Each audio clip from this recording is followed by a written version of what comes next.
Buenas tardes para todos los integrantes de la Fundación CJC. En nombre del equipo de Somos de Katia, presentaremos la tercera y última parte del programa titulado La Educación, Casa y Escuela.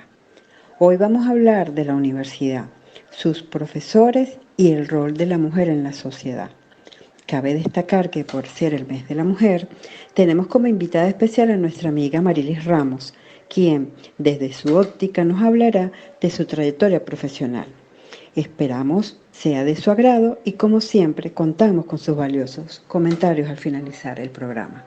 Hola, buenas tardes, ¿cómo están todos? Hola Juan, hola Cándido, hola Carmelo, por aquí en nuestro tercer programa del año que vamos a seguir hablando sobre la educación. En esta oportunidad vamos a hablar de una faceta muy importante para todos que es la profesionalización, pero en la educación universitaria.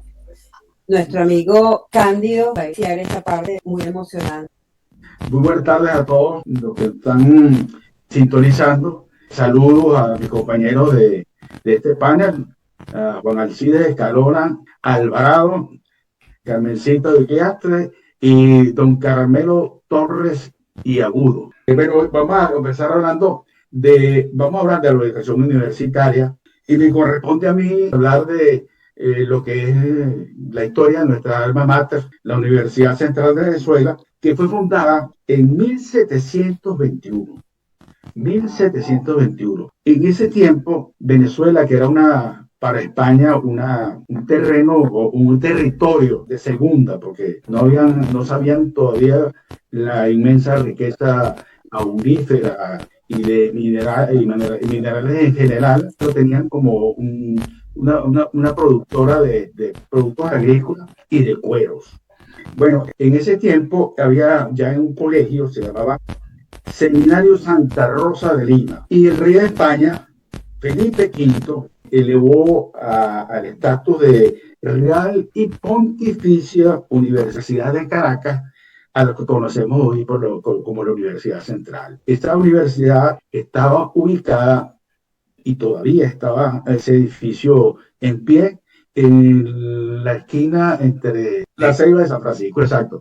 Ahí está el edificio todo el que ocupó esa universidad, y por ella pasaron gente como Andrés Bello, Francisco de Miranda, Juan Germán Rocio, José María Vargas, que después fue también su rector, y otros próceres de independencia.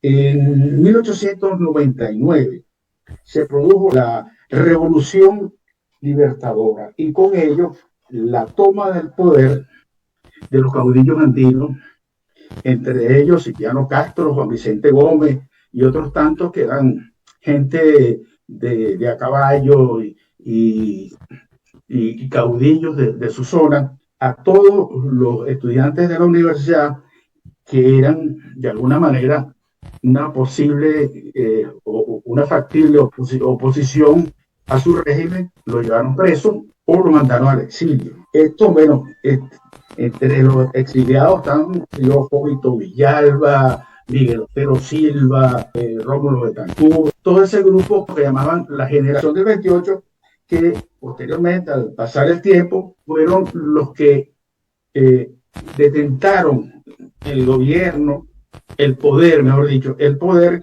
y el primer presidente de la era democrática, luego de la caída de Marcos Pérez Jiménez en 1958, fue Rómulo Betancourt, que era de este grupo, aunque Rómulo no se graduó nunca en la universidad, era del grupo de la boina azul y de la agitación permanente en contra del régimen de Marcos Pérez Jiménez, y bueno, fue el primer presidente de la democracia venezolana, con sus errores y sus aciertos, pero fue un hombre abiertamente democrático, que pasó momentos muy difíciles.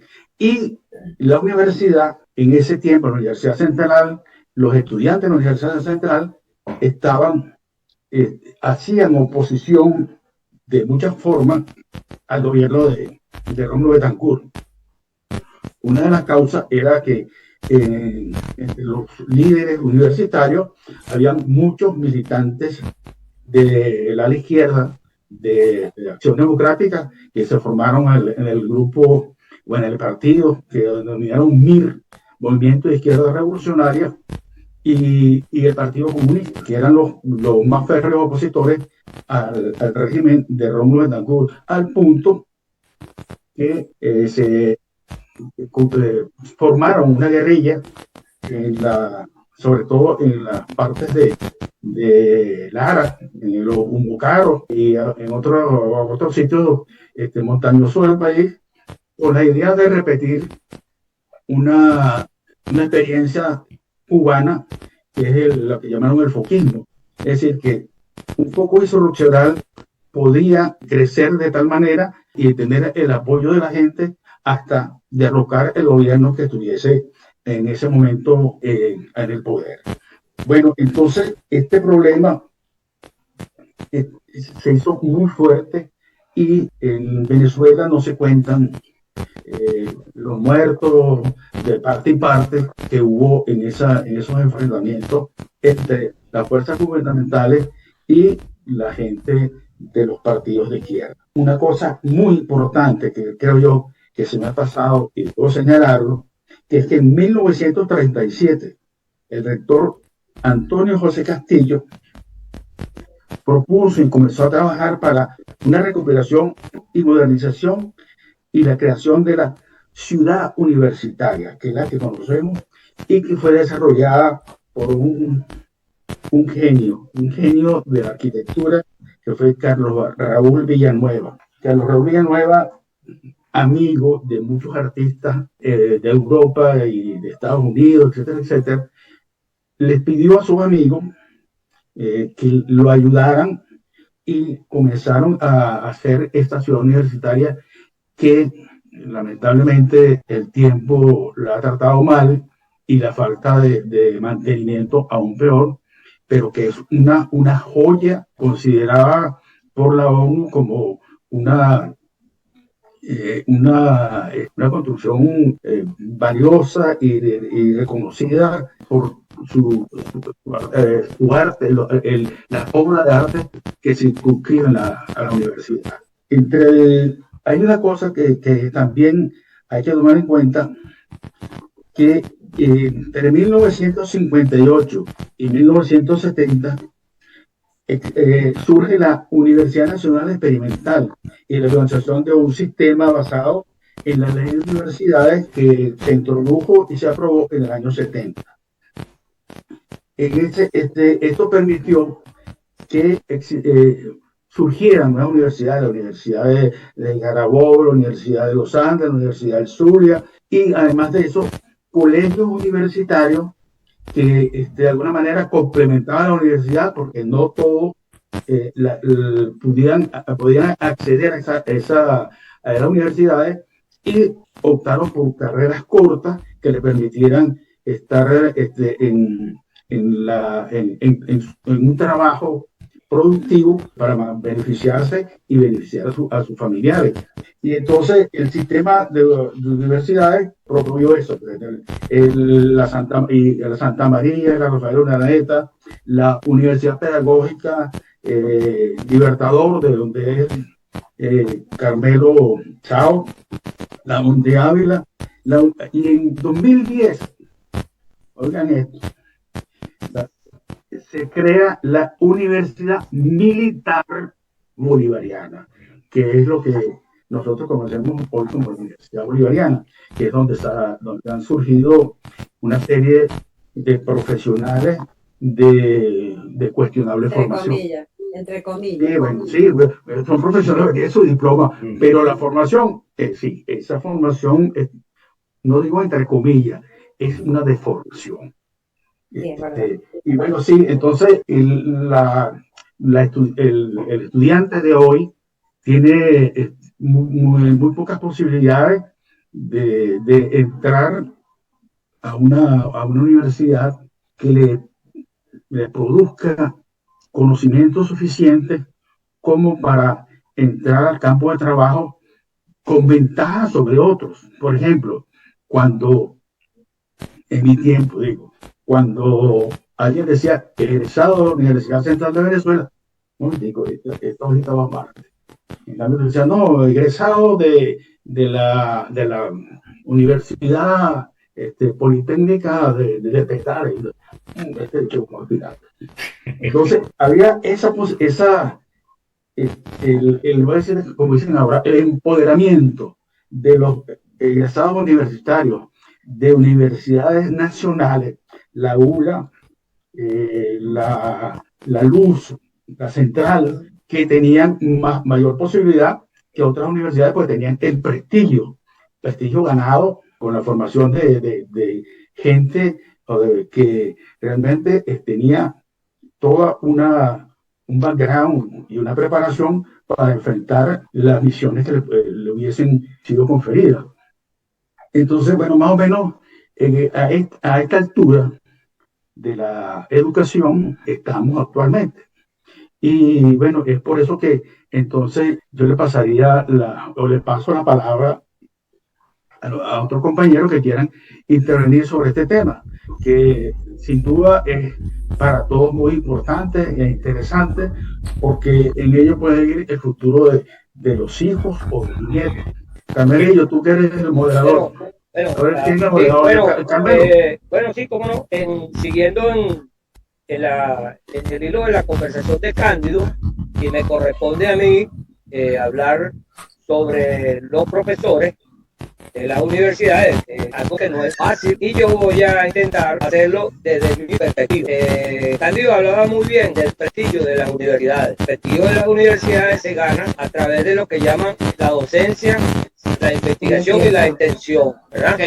La docencia, la investigación y la extensión son la puerta de entrada de lo que es la universidad. De hecho que en el caso de uno cuando sale de secundaria, se conseguía como con un escalón inmenso, gigante, decía, bueno, cuando yo salgo de secundaria, ¿qué me voy a conseguir yo en esa universidad? Sobre todo cuando veníamos de poblaciones de escasos recursos, en donde no eran muchísimos las personas que podían, que venían de las universidades para uno poder saber, ¿verdad?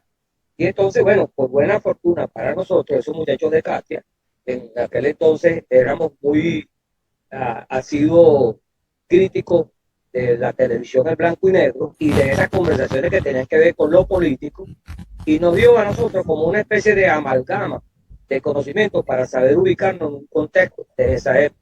De hecho, que nuestra educación viene de nuestra educación universitaria, bueno, a excepción de Carmencita, que es un poco más de otra generación, pero desde finales de los 60, los 70 y los 80, es más o menos en donde nosotros deambulamos por ahí. Para mí es muy importante, inclusive yo significo cómo yo llego a estudiar en el instituto. En aquel entonces era Instituto Universitario Pedagógico de Caracas, porque no existía la UPEL. La UPEL la conforman los puntos pedagógicos que están en todo el país. Eso se secciona en el año 1988. Antes, los pedagógicos dependían directamente del Ministerio de Educación. A mí me llama poderosamente la atención unos estudios que hacía Cándido en la Universidad Central. Como yo siempre estaba Cándido, él me hablaba que estaba estudiando periodismo. En aquel entonces no se decía nada de comunicación social. Era un estudiante de periodismo. Y por otro lado, había otro amigo que estudiaba educación física en algo que llamaban Instituto Pedagógico de Caracas. Y en oportunidad andaba con un mono verde que decía aquí, y era Freddy Bravo. Cuando yo decido incorporarme a la universidad, yo lo primero que busco es cómo ingreso a la UCB en periodismo. Estaba la universidad cerrada para ese entonces. Entonces me voy al Pedagógico de Caracas a ver dónde me inserto, y veo que, o en mi análisis, veo que, bueno, toda esa gente de la universidad que no pueden estar, ya se van a venir para el Pedagógico. Tenía yo algunas habilidades en idiomática, me gustaba el inglés, más o menos el francés, el italiano un poquito, y entonces voy y pregunto y veo cómo era la cuestión. Cuando veo que es la cantidad de gente intentando inscribirse en inglés, yo dije, no, voy a bajar y voy a ver cómo está la cuestión de educación física. Me inscribo en educación física. Cuando me inscribo en educación física, había 360 aspirantes a educación física en ese momento, que es una cantidad importante, ¿no? Y bueno, total del asunto es que, bueno, aun cuando yo era un atleta para ese entonces, inclusive yo discrepo de de cómo se hacían esas selecciones, porque en vez de buscar profesores, más bien tenían un concepto de atleta, que tuviera una condición física. Entonces, bueno, había que ver cómo se conjugaba una cosa con otra. Y bueno, total que hago mi prueba y a los 2 meses salgo elegido, por cierto, con una compañera de Katia que entrenamos juntas, con Pérez, con La Caretigre. No, la Caretigre no salió ahí sino después. Porque inclusive ese es un extraño personaje dentro de la educación física. Janet Aponte, en nuestro término, Cachapa. Cachapín Face. Sí, Cachapa Face. Y bueno, total que ingreso al pedagógico. Cuando ingreso al pedagógico, obviamente cuando tú llegas, sales de un liceo, yo estudié en el Liceo de Pelosí, y consigues aquella estructura inmensa. Viene de la zona popular, entonces tú tienes como ese temor a enfrentarte con ese nuevo escenario.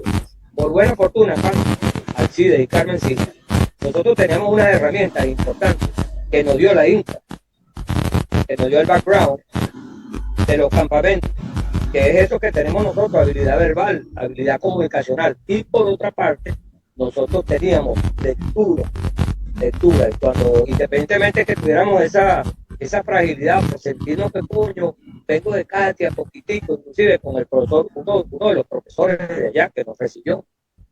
Voy a decir que también cuando uno llega cuando yo llego al pedagógico, me consigo con puros profesores macaclados, pura gente con nivel. La mayoría habían sido atletas de alto rendimiento, pero también eran profesores con una formación importante. En este caso estaba el profesor Boris Planchard Porá, que había sido miembro de la Selección Nacional de Voleibol, y él era quien nos recibe. Yo creo que yo eché el cuento en algún momento que cuando nos reciben, salón pequeño, le pregunta a todo el mundo, ¿y por qué tú decidiste venir a la universidad? ¿Y de dónde vienes tú? Y yo le dije, no, bueno, cuando me corresponde a mí me gusta la educación física porque yo soy de la INCA, yo he jugado basquetbol durante un tiempo y soy de Katia. Y él me dice, caramba, bachiller, a pesar de Katia, ser de Katia habla muy bien. Y yo le increpé y le dije, profesor, ¿y es que aquí hablan de alguna manera distinto que yo no puedo entender? No, disculpe, bachiller, no quise decir nada sobre eso. Fíjate que el hecho de posteriormente me hice buen amigo de él, que inclusive él fue el que me dijo, tú vas a ser el preparador de la asignatura de recreación, porque él ya conocía mi nivel, y bueno, con eso me empecé a hacer esa relación con esa gente a nivel de los profesores. De hecho que también, fíjate, un poco hablando de los profesores, ahí estaba también Leonardo Rodríguez, en aquel entonces muy poco conocido, Francisco Paco Díez, había también, que Horacio, había un sueco que llamaban Pajarito, que había sido campeón olímpico, también el papá de Carlos Melo, eran unos profesores macaclavos, y todos ellos en algún momento tenían la opción de un periodo de 2 o 3 años quise hacer máster a los Estados Unidos. Inclusive Horacio estudió fuera, todo esto que estoy nombrando estudiaron fuera, inclusive Leonardo Rodríguez, cuando viene de los Estados Unidos, trae la idea de la liga especial de baloncesto. Y claro, fíjate, en el caso de Leonardo es un personaje. Tres títulos tenía Leonardo: economista, creo que era periodista, economista, abogado y profesor de educación física. Él estudió periodismo en la central y se graduó también. Y fíjate, un tipo, porque él jugó fútbol también, era medio loco también. Profesional, jugó fútbol profesional.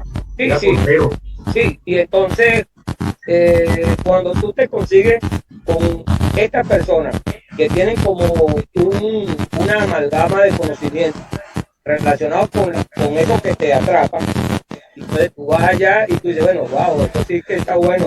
Y entonces, de alguna manera, es que cuando tú dices, mira, esos profesores tenían conocimiento, manejaban la ética profesional. Si teníamos clases de educación física, el profesor no llegaba con el bono, el profesor llegaba en plus y en lockers, iban, se cambiaban y regresaban. Y si pasábamos de la práctica a la teoría o al revés, tú tenías que irte a cambiar. No, y como bien te decía, aquí en la clase no se entra sin media. Si tú no tenías media, te tenías que salir del salón. Entonces, de esa forma de irlo llevando a uno por los caminos de cómo se deben hacer las cosas, y no con un látigo, sino enseñándote a ti lo que es el deber ser del educador.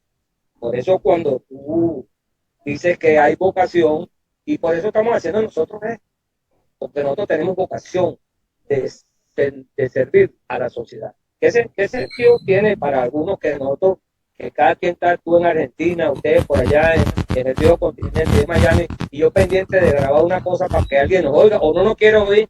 Pues yo, bueno, ¿qué fastidio con eso? Bueno, eso lo hablamos nosotros porque nosotros lo sentimos, como tengo yo a manera de esta. Entonces, fíjate, era muy interesante, porque en esa época, aun cuando pudiéramos decir que nosotros no teníamos una información o una visión de país completo, las posibilidades de ingresar a la universidad tampoco eran tan difíciles.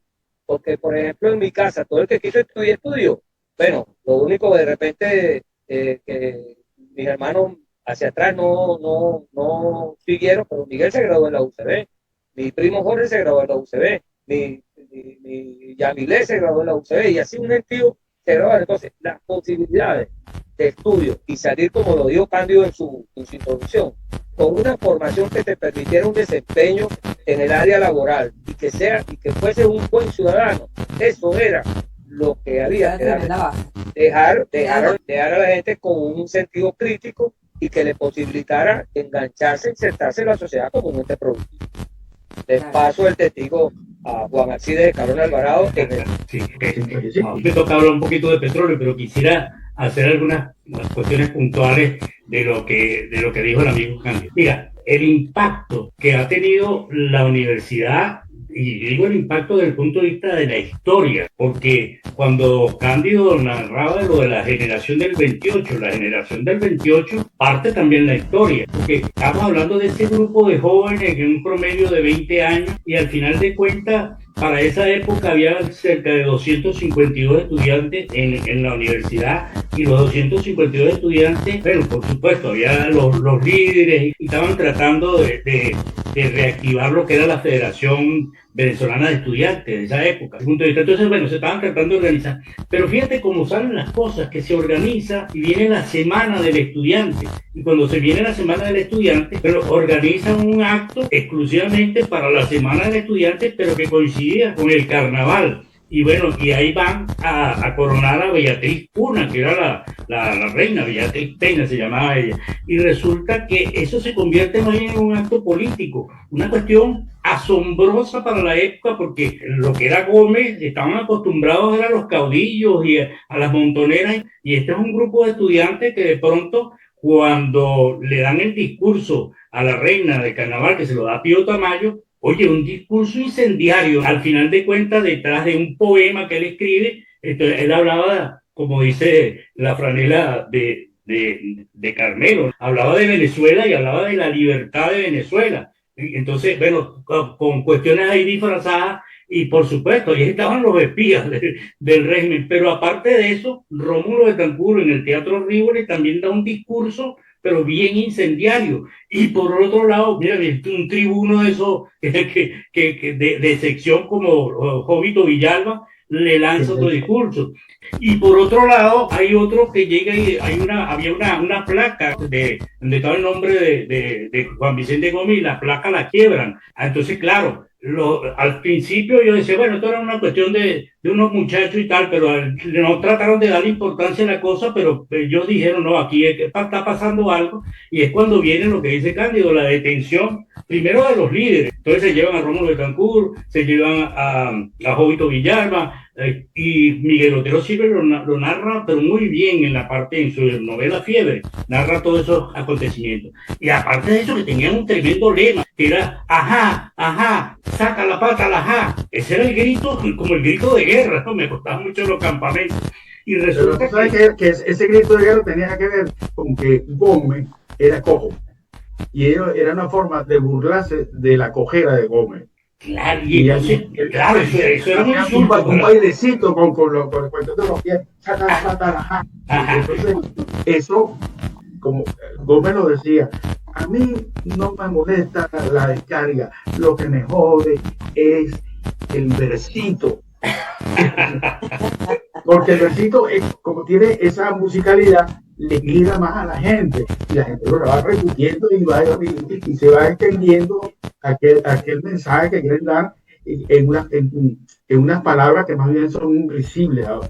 Claro. Ahora, de ahora.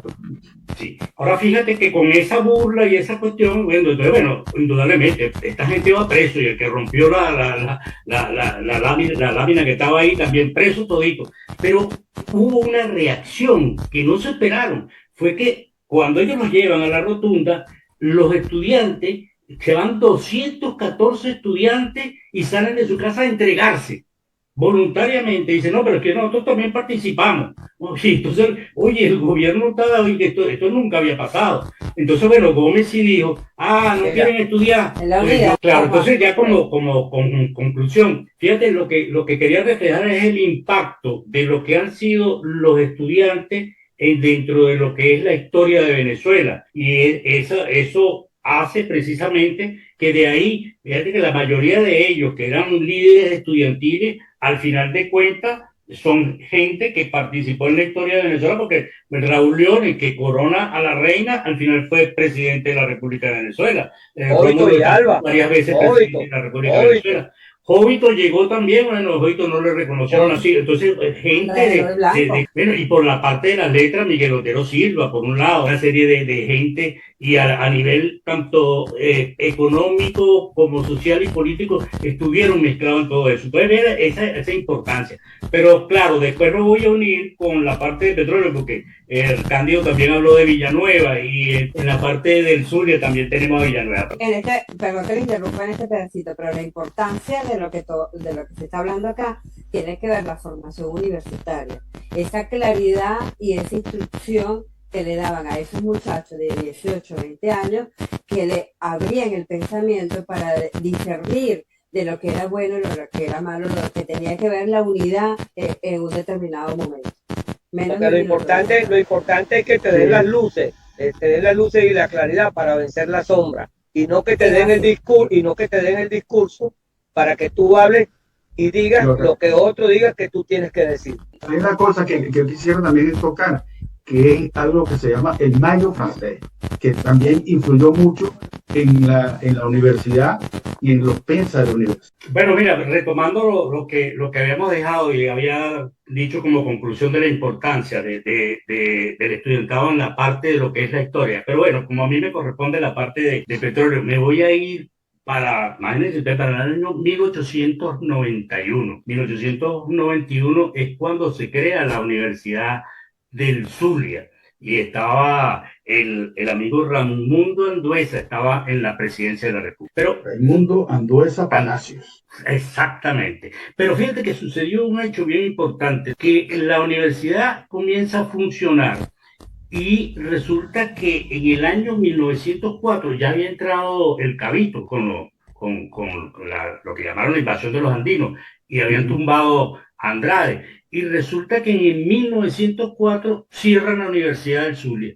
Y vean los argumentos que dieron. La Universidad del Zulia tenía estudiantes para estudiar medicina, para estudiar abogacía, ingeniería y teología. Sin embargo, agregaron y le dijeron que la gente que estaba, a pesar de que había teología, empezaron a correrse que había corrientes antirreligiosas. Y eso fue el motivo que cierran la universidad. Aparte de eso, que decían que para hacer una universidad tenía que tener 6 carreras, y esta tenía 4. Entonces la cerraron. Pero no solamente es que la hayan cerrado, sino que la cerraron por muchísimo tiempo. Fíjense que estamos hablando de 1904 y nos tenemos que remontar a 1946, que es cuando la reabren nuevamente. Y la reabren, sí, o sea, imagínate todo ese tiempo que pasó la universidad cerrada, ¿no? Mira, Y así de, y esa gente se graduó. bueno, fíjate, Oh, fíjate cómo son las cosas, porque, bueno, ya te voy a echar el cuento de mucha gente, porque mucha gente lo que hizo fue que se fue hacia afuera, pues, a estudiar en otros lados, y después, claro, con el tiempo, algunos retomaron. Pero la cuestión está en que en 1946, cuando se vuelve a dar, porque estuvo Jesús Enrique Lozada, que es una personalidad dentro del Zulia, él fue el impulsor de que volviera otra vez la cuestión de la universidad. Pero a todas estas, cuando arranca la universidad, ya entramos en ese boom petrolero. Vamos a acordarnos que en 1914 arranca la Petrólea del Táchira, que fue la primera, se podría decir, la primera empresa, pues, venezolana de petróleo. Pero a pesar de que estaba la Petrólea del Táchira, pues aquí no había, en el caso de estudios petroleros no los había. Las universidades producían ingenieros, pero producían ingenieros de otras ramas. Sin embargo, cuando viene el Barroso II y revienta, que fue en 1922, Venezuela está en el ojo del mundo porque de pronto 100.000 barriles de petróleo en un día derramados en un chorro inmenso. Y bueno, ahí caen todas las compañías petroleras y dice, bueno, esto aquí, Venezuela, es una mina de oro. Pero no teníamos gente preparada para lo que era la industria petrolera. Había algunos estudiantes en esa época, como tú mencionabas, Carmelito, la gente se fue a Estados Unidos y, sin embargo, sí se graduaron después ingenieros en la Universidad Central de Venezuela y la Universidad de los Andes, que era la otra que estaba funcionando. Y en el año 30, cerca del año 35, por ahí, que es la época de Gómez, estamos hablando del 31 al 35, hubo 104 ingenieros graduados, pero de esos 104 eligieron a 7 ingenieros y los llevaron a Estados Unidos a estudiar petróleo, ¿no? Y también hubo una promoción de ingenieros mecánicos.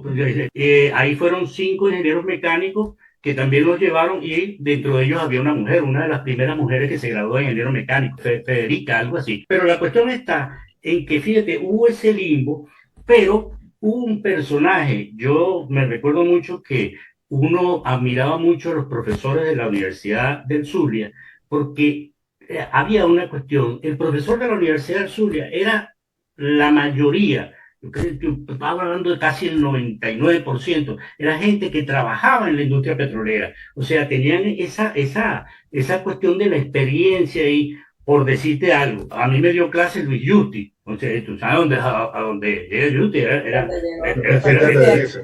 sí, y era nuestro profesor, que después cuando nosotros llegamos a la industria, que los veíamos a todos, o sea, por cuestiones de respeto, hasta que uno le seguía diciendo profesor, y resulta que ya estamos a otro nivel, porque éramos compañeros de trabajo, aun cuando ella no los jefes, ¿no? Pero uno siempre, oye, profesor Justice, un profesor tal, profesor tal, pero el asunto es que había esa dualidad de que los elementos no solamente eran profesores, sino que había una vocación, y realmente si te pones a ver, los sueldos no eran malos en comparación para la época para ser un profesor universitario, pero la gente era su sueldo de la industria petrolera, o sea que más bien era por vocación y eso, oye, era bien importante. Y la otra cosa es la transmisión de conocimiento. Yo tuve una experiencia con los pozos hoy y esa experiencia la transmitía a los estudiantes. Oye, entonces eso fue bien importante.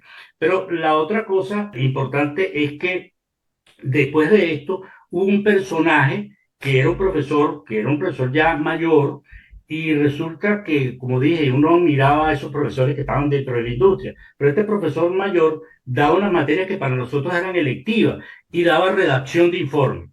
Pero redacción de informe, la mayoría de la gente no se metía en redacción de informe, pero bueno, yo sí quise meterme en redacción de informe y, oye, para mí era tremendo profesor pero la gente decía, pero bueno, pero es que ese profesor no habla de petróleo y tal, y redacción de informe, y eso para qué, tal. Oye, la importancia que tenía la cuestión de redacción de informe. Me hice muy amigo de ese profesor, siempre nos acompañábamos, tomábamos café y hablábamos mucho, porque bueno, por la cuestión de las lecturas y todo.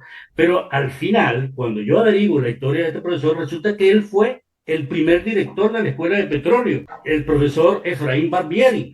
Y Efraín Barbieri lo traen de Estados Unidos porque él había estudiado en Tulsa, que era donde llevaban a la gente porque no había petróleo aquí, se lo llevan para Tulsa y él en Tulsa se gradúa de ingeniero petrolero y lo traen para Venezuela con la idea de que, bueno, que se funde la escuela de petróleo, porque había ese boom petrolero, pero no teníamos, ¿no?, petroleros aquí, o sea, graduados en Venezuela. Entonces, hay un sitio que se llama en Maracaibo La Ciega, donde estaba funcionando la Universidad del Zulia, pues, y ponen los locales para ingeniería de petróleo. Pero el profesor Barbieri se empeñó y decía, estos no son locales adecuados, porque eran como especie de galpones, eso, cuando estoy hablando, es una zona portuaria, y no estaban las condiciones dadas ni siquiera para recibir clase ahí. Entonces él se empeñó y empezó empeñado en que se tenía que construir una sede diferente y él venía con su esquema y su sueño de lo que era una universidad y lo que era una escuela de petróleo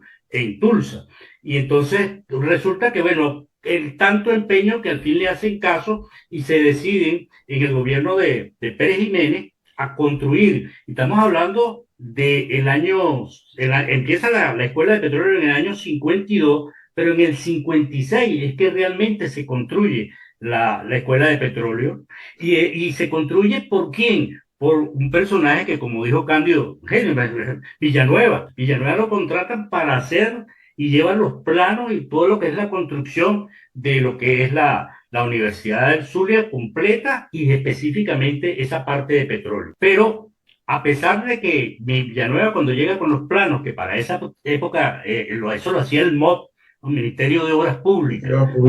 Ajá. Y resulta pues, que cuando él llega con los planos y se reúnen, y estaba el profesor Barbieri por la Universidad de Zulia y el rector, Barbieri ve los planos y dice que no está de acuerdo con los planos, imagínate tú, pues, planos hechos por Villanueva. Pero es que lo que él decía... Sí, él lo que decía era que eran muy modernos y que estaba bien, pero que el concepto de lo que era para los laboratorios, la comunicación entre los espacios, el tamaño de la biblioteca, la cuestión de los laboratorios, que eso había que reformarlo. Bueno, ahí discutieron, al final de cuentas aceptaron la propuesta del profesor Barbieri y llegaron a un acuerdo y Villanueva modifica los planos y es lo que es la actual ahorita Universidad del Zulia, donde está cerca el rectorado, está el hospital universitario, todo eso diseñado por Villanueva. Y entonces lo interesante de este profesor, y entonces claro, uno pasó a admirarlo más porque no era el profesor de redacción de informes nada más, sino que realmente era un tipo que era petrolero, tenía la experiencia y fue el que impulsó a llevar esto a la escuela de petróleo. Pero fíjense, otro hito que quiero mencionar que para mí fue importante y me marcó mucho, es que con toda esa experticia de gente que venía de la industria petrolera, uno siempre hablaba de que el estudiante venezolano debía desligarse un poco, no desligarse de la universidad, sino que salir de la universidad y mezclarse con la gente y que sus carreras tuvieran una función social. Entonces se dio un proyecto donde yo tuve la suerte de participar, que fue crear una compañía llamada Maraluz, que era de Marabey con la Universidad del Zulia. Entonces, a la Universidad del Zulia le cedieron un campo, que era el campo Mara, un pedazo del campo, y en ese campo Mara se trabajaba como una industria petrolera. O sea, que era de la Universidad del Zulia. Es decir, el estudiante, aparte de recibir sus clases normales, tenía que pasar por ese campo. Y ese campo con todas las reglas de la industria petrolera. O sea, tenían sus oficinas. Entonces el estudiante hacía el papel de ingeniero y iba a los pozos y tenían que producir, y la producción, pues, porque se comercializaba la parte de producir petróleo, y eso iba para un presupuesto a la Universidad del Sur, específicamente a la parte de petróleo. Bueno, al final de cuentas, digo que eso marcó mucho y pienso que es una cuestión que siempre se debe retomar, no solo en petróleo, sino en todas las carreras, pues, y eso es un gran ejemplo. Al final de cuentas, como todas las cosas, eso fue desechado y hoy lamentablemente tenemos la escuela de ingeniería de petróleo donde tenemos muy pocos estudiantes, la matrícula bajó y cuando a veces le preguntas a la gente que está estudiando petróleo que cuáles son sus perspectivas, porque antes de decir uno, entrar a PDVSA era como, bueno, oye, mira, bingo, ¿no? Sí, ahora lo máximo, que es el orgullo y tal. Ahorita la gente no está buscando tanto entrar a PDVSA, la gente está buscando irse, más bien, o sea, graduarse e irse fuera del país. Entonces, claro, aparte de eso, que vemos que la parte de la producción petrolera que ha bajado bastante. Entonces, bueno, el cambio ha sido un 180. Ahora, otro pedacito más que hablaba Carmencita con respecto a las pruebas. Cuando yo entré, realmente a nosotros no nos hacían pruebas de admisión, sino que había unos estudios generales, que por cierto lo hacían en lo que era el viejo aeropuerto de Grano de Oro, y uno entraba de cualquier carrera que iba a entrar a la Universidad del Zulia, tenía que ser un año en Grano de Oro, que era de ahí, venía la decisión a lo que tú ibas a estudiar. Entonces, ese era como un propedéutico, pero estaba estudiando, o sea tú hacías tu primer año y luego pasabas a la carrera. Luego sí vinieron las pruebas de admisión, donde la única facilidad que había para algunos eran los estudiantes que eran deportistas. Por ser deportistas tenías la opción de entrar a la Universidad del Zulia, pero no te escapabas de las pruebas, pero tenías una opción. Lo mismo por ser indígena o por ser hijo de profesores. Esos eran los que tenían una prioridad, entre comillas, porque es lo que digo, tenían que presentar las pruebas. Entonces, bueno, para hacer un comentario más o menos en en el mismo camino que va al CIDE. En la Universidad Central, cuando yo pude, no dicho, en la Universidad Central estuvo cerrado casi 3 años.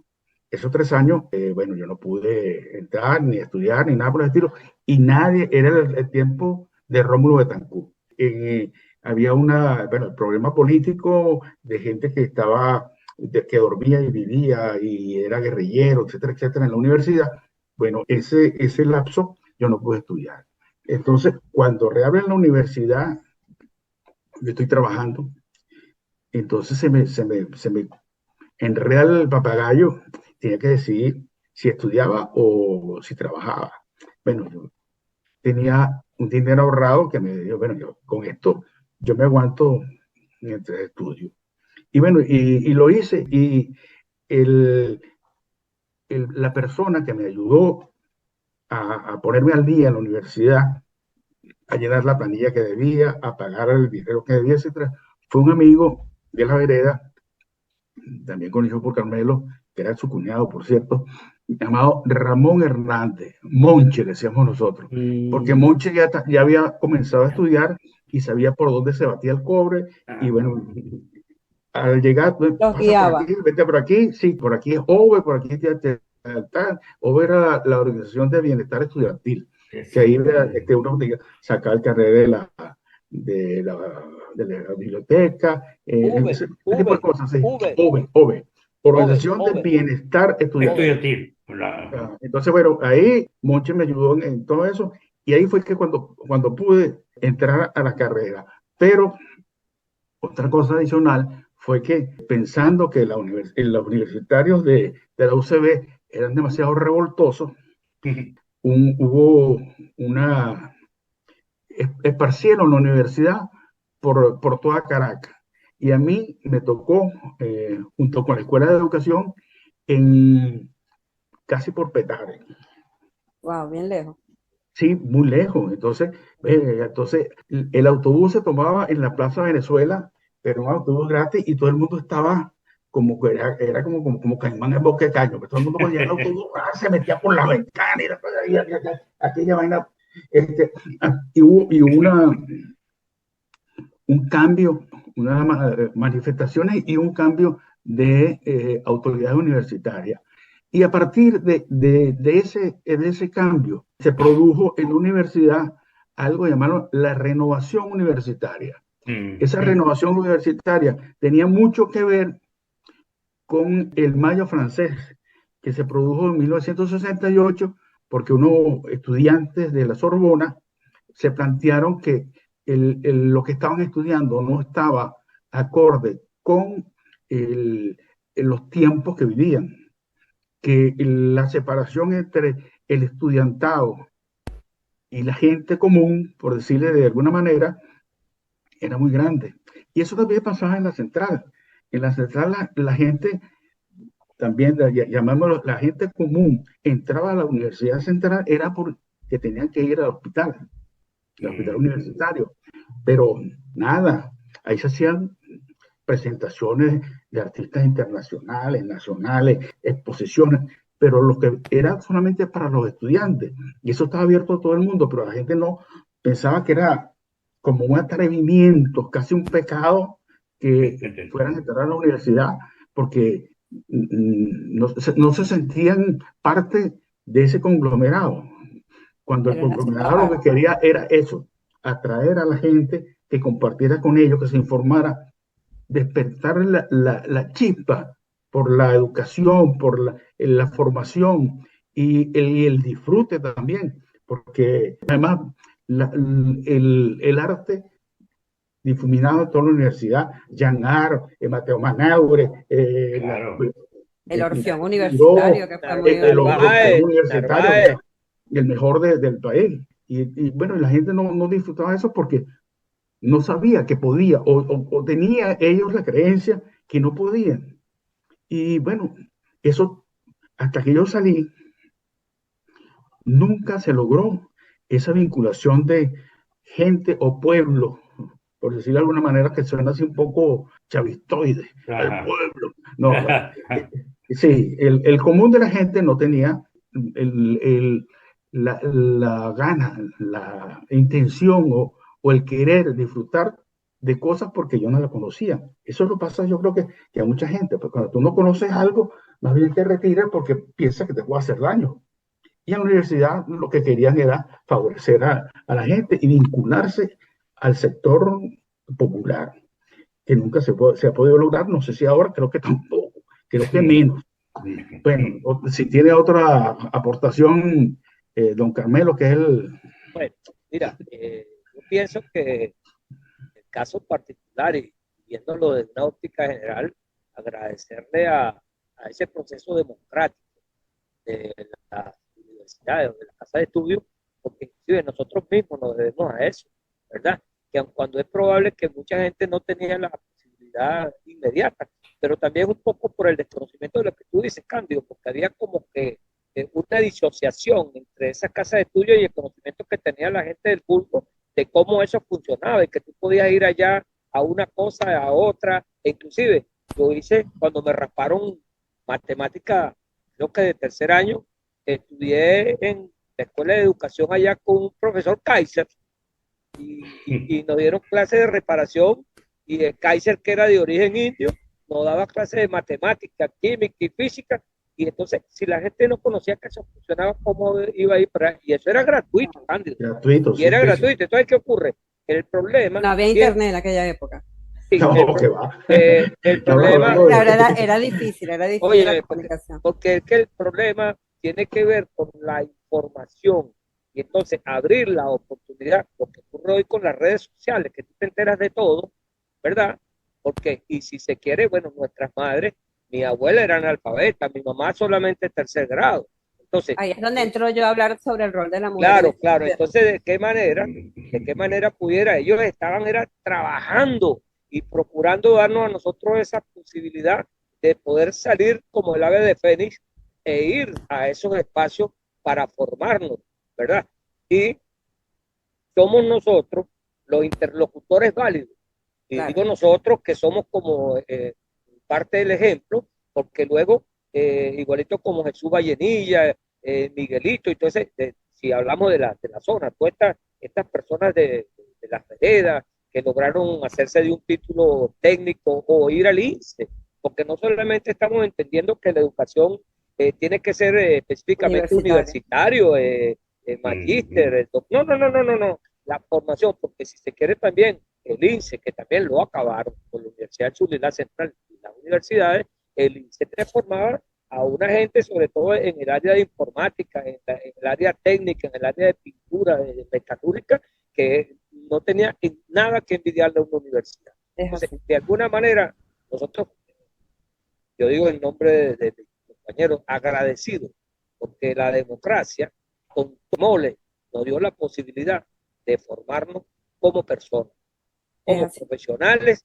y darle esa de vuelta al país, las cosas que en algún momento nos dieron. Claro. Y ahí entra, ¿verdad?, a formar parte de un rol importante la mujer en esta democracia, ¿verdad?, que compartió varios roles: el ser mujer, el ser esposa, el ser madre, de ser administradora del hogar, que los ayudó a todos ustedes y me ayudó a mí y ayudó a transformar esta sociedad, porque si nos vamos a la prehistoria, la mujer lo que hacía era la recolección, en cambio el hombre lo que hacía era la labor de la casa. Más adelante, ¿verdad?, en esos cambios de sociedades, las guerras en el siglo pasado, en el siglo XX, como también la revolución industrial, hizo que la mujer se estableciera o se desarrollara con unas nuevas metas y ella misma se estimulara, ¿verdad?, a unas nuevas metas dentro de la historia. Entonces, ese trinomio de madre, hija, trabajadora, era como una exigencia, mucho más, no quiero decir menospreciar al hombre, con un complemento para ayudar a la formación de esos hijos y formarse ella y formar a otros también en la parte educativa. Ese rol fundamental de ella en lo familiar, que una vez atendiendo a los hijos, que es como en el hogar es como una empresa llamada hogar, que ahí se administra, se formaban equipos, se educaba, ahí se hablaba de finanzas, tenían que ser actividades concretas, todo esto lo transformó o lo llevó a la vida en las escuelas, a la vida en el Inca de Katia, en la recreación, en toda esta serie de ámbitos que ayudó al desarrollo de todos los individuos. Y hay una parte fundamental de la mujer, que esa sensibilidad, esa practicidad o ese don, digamos, de tomar las cosas y analizarlas. No le quiero menospreciar y decirles que sea mejor que ustedes, pero sí como que tiene ese don que complementa, tanto hombre o mujer, el desarrollo de la humanidad o el desarrollo de todos nosotros. En este caso, en Venezuela han habido mujeres muy, muy capaces y muy inteligentes, como también ha habido otros héroes silentes. Pero no me voy a meter en ese tema. Lo que me interesa ahorita es que la mujer con su rol, que vuelvo y repito, se desenvuelven y se desarrollan en un medio que estimula su persecución de nuevas metas. Para mí es importante. Y esas nuevas metas están en ser madre, las que quieren ser, las que quieren estar trabajando o llevando su hogar, o hacer el equivalente o estar en el área laboral y estar en un mundo, ¿verdad?, donde la competitividad es mucho mayor, las exigencias son mayores, porque tienes que estar atacando varios cabos. En un área gerencial, por ejemplo, que tienes que dirigir gente y hacerte respetar y ser buen líder, que es lo que nosotras, en fin, al cabo, tenemos eso, sobre todo cuando educamos o cuando tenemos el valor y la valentía de ser madre. Entonces, todo lo que ustedes han hablado con el complemento de que, bueno, este mes es el mes de la mujer y que la mujer ha significado mucho en la vida de todos nosotros, podemos tener nuestras madres, una tía o las hermanas, o sea, todos deberemos estar como que parándonos un poquito a pensar, oye, ¿qué hubiese hecho yo si no hubiese tenido a mi madre, mi tía, mi hermana, un modelo a seguir? Porque siempre en todos lados tenemos a una mujer que nos dignifica, que nos ayuda. En este caso, en este grupo, entre yo, gracias a Dios, ¡yeah! Hay una cosa, Carmencita, sobre eso que tú comentabas, cuando la universidad, cuando yo estaba estudiando, el cupo académico era como de 70-30, 70 hombres, 30 mujeres. Y actualmente En las Contrario. universidades, el estudio de comunicación social, que es otra cosa que periodismo y otros aledaños, es al revés. Ahorita las mujeres son las que dominan en la escuela de periodismo y en los medios de comunicación. En los medios de comunicación podemos ver, por ejemplo, en el torneo mundial de béisbol, tú veías ahí por lo menos 5 o 6 mujeres y 2 o 3 hombres en el día a día, pues en la entrevista, el comentario. Eso, en esa carrera, bueno, se produjo ese fenómeno que es muy interesante y que también, por lo menos creo que en educación o bibliotecología, etcétera, también hay ese fenómeno de mayor cantidad de mujeres que hombres en la universidad. Claro. Dímelo, Carmelo. Mira, Sí. yo pienso que en el análisis del discurso que cada uno de nosotros ha aportado, siguiendo con el tema de lo que decía Carmencita, es bien cierto el aporte y el apoyo de la familia, la comunidad, como trípode vital de la formación de una sociedad, ¿ves? Ajá. ¿Por qué? Porque fíjate, ahora, por contraste, en estos últimos 20 años, entonces, eso que decía Cándido, de la mayor cantidad de mujeres y también la mayor cantidad de hombres, es al revés, porque ahora es la menor cantidad de mujeres, la menor cantidad de hombres por la deserción escolar, la deserción profesoral. Entonces, ¿qué ocurre? Hoy las aulas están solas, porque los profesores no ganan suficiente dinero para seguir laborando. Los estudiantes tienen que salir a trabajar para ayudar a la casa. La mamá tiene que salir a trabajar y entonces abandona ese rol de coadyuvar en los estudios de los muchachos. Entonces, de alguna manera, todos estos tropiezos que ha tenido este régimen socialista ha acabado con lo que venía funcionando con sus bemoles y todo, porque nosotros estudiamos con todo lo que podía haber ocurrido, nosotros nos graduamos, y como nosotros, miles de personas. ¿Qué ocurre? Y yo te lo digo por las estadísticas de la Universidad Pedagógica, donde yo soy egresado y fundado como profesor. El número de estudiantes en mejoramiento cuando yo estaba activo eran 27.000 estudiantes solamente en mejoramiento profesional del magisterio. Solamente en mejoramiento profesional del magisterio. Ahorita yo creo que escasamente llegan a 2.000 en todo el país. Entonces, ¿qué ocurre? ¿Tú crees que una persona va a ir a estudiar docencia cuando no tiene dinero para comer?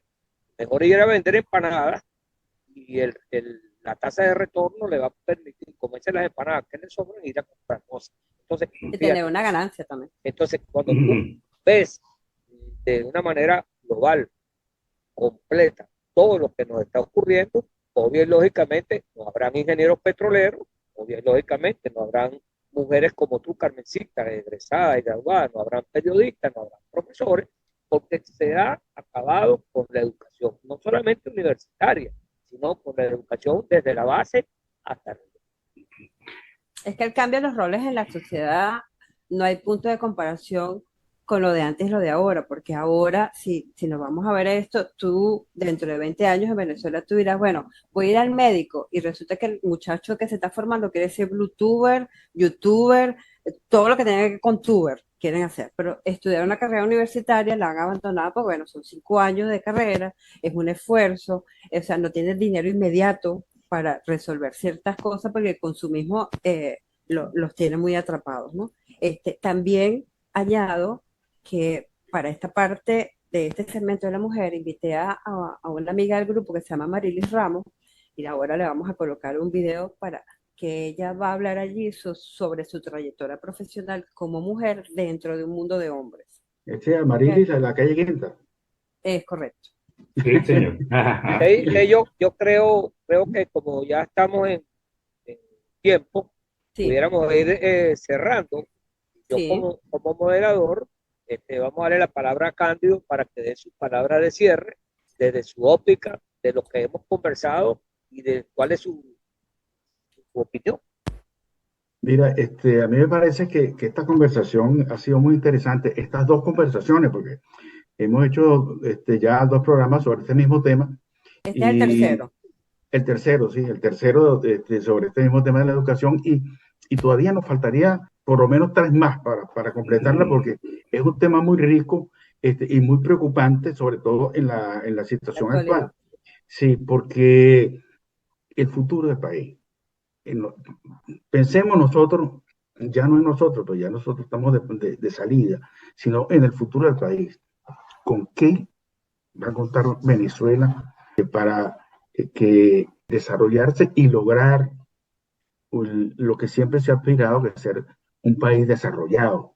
Es decir, que no tenga todo, pueda producir todo lo que su población consume y la posibilidad de exportar, porque no hay formación, no tenemos una buena formación. Ya Carmelo lo ha dicho, que este gobierno o esta tendencia socialistoide nos ha llevado a que la educación ha pasado a ser algo ni de segundo plano, de Un tercero, minuto cuarenta y cuarto. cinco.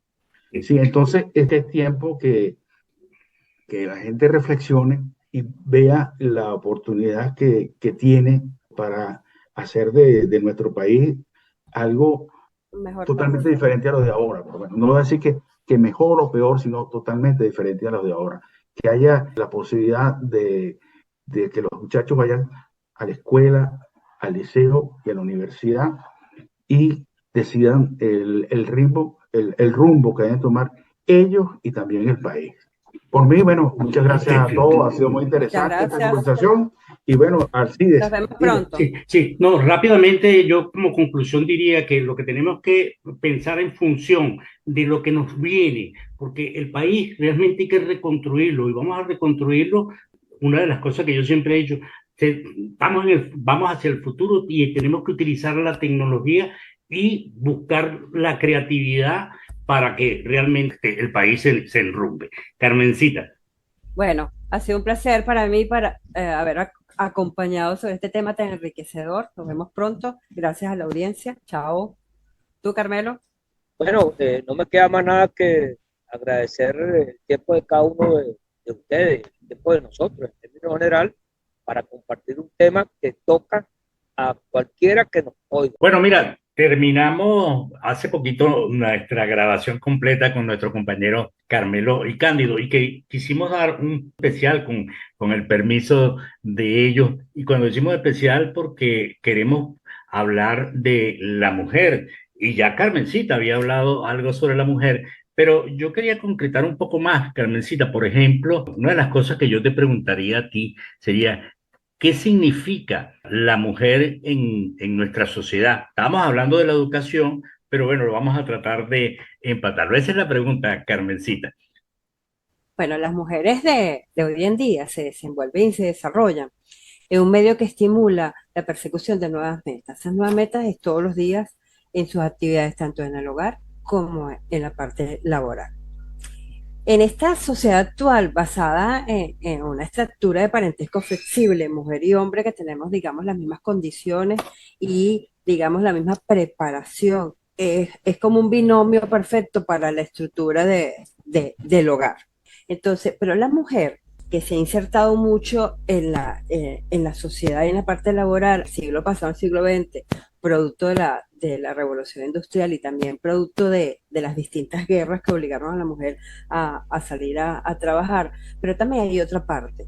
Somos la pieza fundamental en el hogar, pero también tenemos razones diversas como para seguir adelante persiguiendo metas. ¿Cuáles serían esas?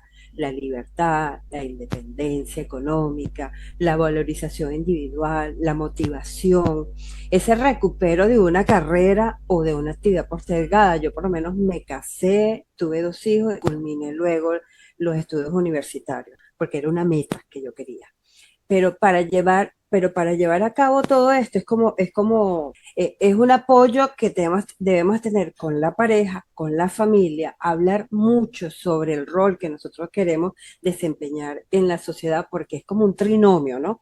Es ser madre, es ser esposa, es ser empleada o dueña de un negocio, que tenemos que tener un equilibrio. Y para eso nosotros tenemos un valor fundamental, que es la intuición, aparte de todos los principios fundamentales que complementan al hombre. hay otra parte también que yo considero importante, que muchas mujeres no les interesa hacer una inserción en el mercado laboral fuera de su casa, sino que su rol de madre se sienten bien con eso, pero vamos a detenernos un poquito allí porque el rol de madre también es en el hogar significa que el hogar es como una empresa, porque en la empresa la mujer maneja la finanza, maneja la motivación del equipo, maneja lo que es la motivación, establece horarios, requiere de actividades concretas para llevar a cabo todas esas funciones. Lo que pasa es que la sociedad no le da el valor debido a este trabajo en la casa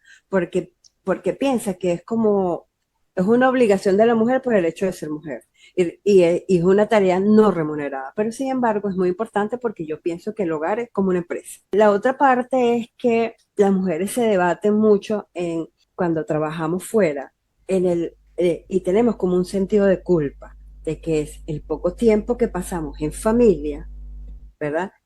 la, la autoexigencia que nosotras mismas nos hacemos en trabajar y seguir adelante y tener una planificación de carrera dependiendo de la empresa donde uno esté, y también cómo llevamos nosotros a nuestros hijos, pues tenemos que delegar en otras personas el cuidado de los hijos. Y la otra parte de los roles de la mujer en esta sociedad que somos madre, esposa o pareja, somos trabajadoras, somos administradoras y también somos sostén de hogar, pero no debemos olvidarnos nunca, ¿verdad?, del rol nuestro, del rol de como mujer, nuestra feminidad, lo que nos identifica, esa participación exquisita que nosotros hacemos en cualquier ámbito de, de la vida, de las empresas, de la casa, de todo, dentro de un mundo que es más de hombres, porque todavía existen desigualdades, pero ahí no vamos a llegar. O sea, pienso que hasta ahí estamos bien con las desigualdades. Pero eso es lo que yo pienso de la mujer en nuestra sociedad hoy, ¿verdad? Para no hablar de tanta historia Mira, Karencita, uniendo lo que tú estás diciendo, queremos la participación de nuestros amigos que nos oyen. Y tenemos la suerte ahorita de tener una invitada especial y sobre todo una invitada que dice, bueno, mira, trabajó en un mundo de hombres. Dinos tú, introduce a la amiga Amarili para poner su audio. Bueno, nuestra amiga Amariles, ella está desde muy jovencita en un mundo de hombres, tal como lo dice. Es profesora de educación física y ha hecho una carrera dentro del ámbito deportivo importante en el Distrito Capital y ha llevado adelante muchos grupos con éxito.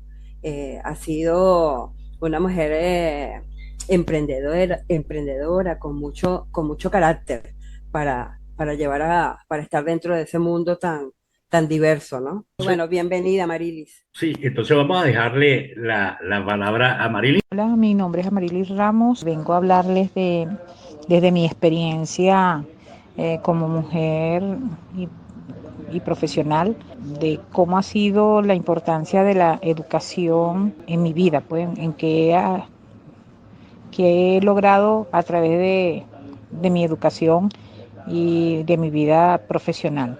Para mí la educación ha sido un pilar fundamental en mi formación como mujer, ciudadana, madre, esposa, hija, entre otros. Gracias a ello he tenido un rol protagónico en espacios donde solo hombres eran la mayoría. Gracias a los estudios que hice con mucho sacrificio, ya que en ese momento, cuando estaba en el liceo, pues mis condiciones económicas eran bastante limitadas porque perdí a mi padre en esa época cuando tenía 13 años y bueno, mi madre que nunca había trabajado pues tuvo que salir a trabajar y yo me convertí como la segunda madre en la casa, pues tenía que hacer el rol de estudiante y de ama de casa para cuidar a mis hermanos menores y bueno, salir adelante nosotros solos.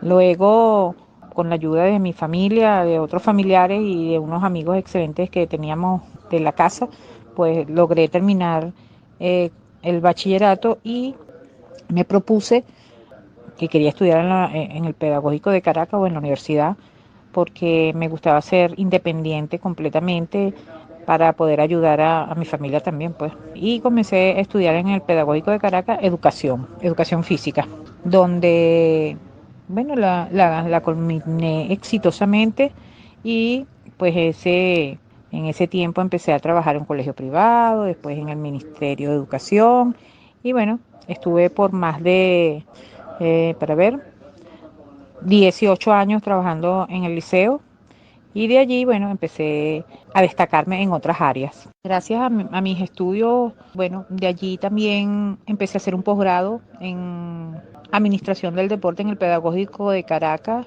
Después que tenía 18 años como docente de educación física en el liceo, bueno, pues me nombraron coordinadora de educación física y ese fue uno de mis primeros logros o ascensos dentro de mi carrera. Yo siempre me planteé que no siempre iba a ser profesora de educación física solamente. Yo quería alcanzar otras metas más altas, pues, otros espacios más altos en mi carrera. Y bueno, el primero fue ser coordinadora de educación física en el privado y fui coordinadora de educación física en el público, en el liceo público. Estando allí, me llaman de el IPASME, que para entonces era el IPASME, pues era el Instituto de Previsión Social de los Educadores, donde teníamos espacios dedicados a los maestros, a los profesores, como en salud, cultura, deporte, turismo, todas esas cosas. Y bueno, me llaman y me nombran jefa o directora general de deporte del IPASME. Dentro de allí, bueno, logré hacer una serie de actividades que, que logré, inclusive los Juegos Nacionales de Educadores, con una participación de 1.000 y pico de profesores. A los 2 años, bueno, me llaman del Ministerio de Educación y fui postulada para ser la jefe de división de educación física del Ministerio de la zona educativa. Estando allí, bueno, tuve muchísimos logros en el nivel educativo, en el educativo y en el ámbito deportivo. Uno de mis mayores logros fue llevar a Distrito Capital a ser campeón de los Juegos Nacionales Escolares por 3 años consecutivos. Paralelo a eso, también trabajaba para la Federación Venezolana de Triatlón, donde fui juez árbitro y llegué a ser también directora general de, de los eventos, con una calificación internacional nivel 2. También pertenecía al equipo de baloncesto del Pedagógico de Caracas, que se me había pasado, y fui preparadora de natación del Pedagógico de Caracas. También fui presidenta del Club de Natación Velódromo por muchos años. Después de todo eso, también fui directora de deporte de Distrito Capital. Por un corto tiempo, pero fui también. Ahí ya me jubilé y bueno, no me aparté, descansé del ámbito deportivo y educativo. Y bueno, y ahora estoy laborando en otros espacios, pero sigo perteneciendo al deporte. Ya estoy ahí en el Club Velódromo como vicepresidenta del club y bueno, dando un poquito de mi experiencia allí en el ámbito. Bueno, esos son mis logros a nivel más resaltantes a nivel profesional. Bueno, y los aportes voy a ser breve porque ya me extendí muchísimo. Bueno, realmente ahorita, gracias a Dios, la mujer venezolana tiene una mayor participación en el ámbito profesional, en tanto en lo educativo, en lo deportivo, y bueno, yo diría en que casi en todos los ámbitos. De hecho, a nivel internacional, la mujer venezolana en lo deportivo pues está muy bien ubicada. Tenemos grandes atletas que nos representan a nivel, de hecho, cuando se hacen las selecciones, la mayoría son mujeres en este momento. ¿Cuál sería mi aporte? Bueno, creo que debemos retomar el pénsul de estudio del Pedagógico de Caracas porque creo que está ahorita de manera equívoca. Hay que cambiar muchos aspectos del pénsul de estudio del Pedagógico de Caracas. Y bueno, recomendarle a las mujeres que sigamos adelante y que el ser el madre y esposa no te aparta de ser una buena profesional. siempre y cuando tengas ayuda, una ayuda, si se quiere, de familiares y amigos. Bueno, bueno, eso es todo por ahora. No, nos despedimos esperando que nuestros amigos de la audiencia hagan su comentario. Y entonces será hasta el próximo programa. ¿Tu despedida, Carmencita? Bueno, muchas gracias por su atención. Espero que les encante el programa. Esperemos que puedan hacernos cualquier consulta que con gusto estaremos para contestar. Y bueno, espero que disfruten todo esto que hacemos con mucho cariño para ustedes. Chao. Hasta luego.